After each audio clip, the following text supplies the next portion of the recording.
அனைவருக்கும் வணக்கம். இன்றைக்கி நம்ம ஆட்டுக்கால் சூப்பு எப்படி செய்கிறத பார்க்கலாம் வாங்க. நான் 2 ஆட்டுக்கால் எடுத்து நல்லா கட் பண்ணி வச்சுருக்கேன். 10 நிமிஷம் தண்ணியில் ஊற வச்சுட்டு ஒரு கத்தியை வச்சு இந்த மாதிரி நல்லா மேலே இருக்கிற கருப்பெல்லாம் சுரண்டி எடுத்துக்கலாம்.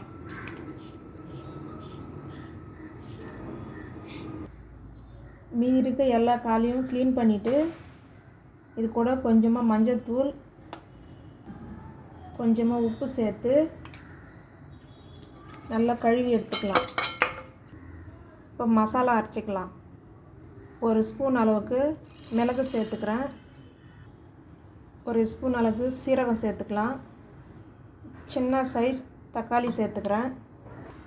பச்சை மிளகா 1, இஞ்சி 1 துண்டு, ஒரு கைப்பிடி அளவுக்கு பூண்டு சேர்த்துக்கிறேன்.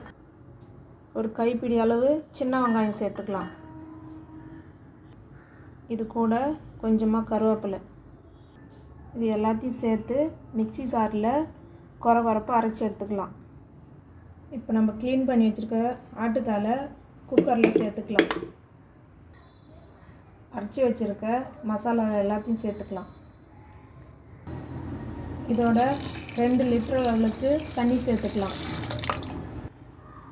2 சொம்பு தண்ணி சேர்த்துருக்கேன்.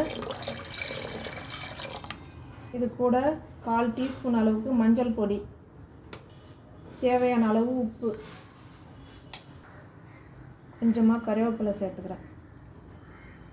இது கூட ஒரு துண்டு அளவுக்கு பட்டை, ஒரு இலை சேர்த்துக்கிறேன். எல்லா பொருளையும் சேர்த்துட்டு ஸ்டவ்வை ஆன் பண்ணி 10லேருந்து 12 விசில் விட்டு எடுத்துக்கலாம். அவ்வளோதான், ஆட்டுக்கால் சூப் ரெடி ஆகிடுச்சு. இந்த வீடியோ பிடிச்சிருந்தா லைக் பண்ணுங்கள், ஷேர் பண்ணுங்கள், கமெண்ட் பண்ணுங்கள். நம்மளோட ஹாஸ்னி ஜீவா சேனலுக்கு சப்ஸ்கிரைப் பண்ணிக்கோங்க. தேங்க்யூ.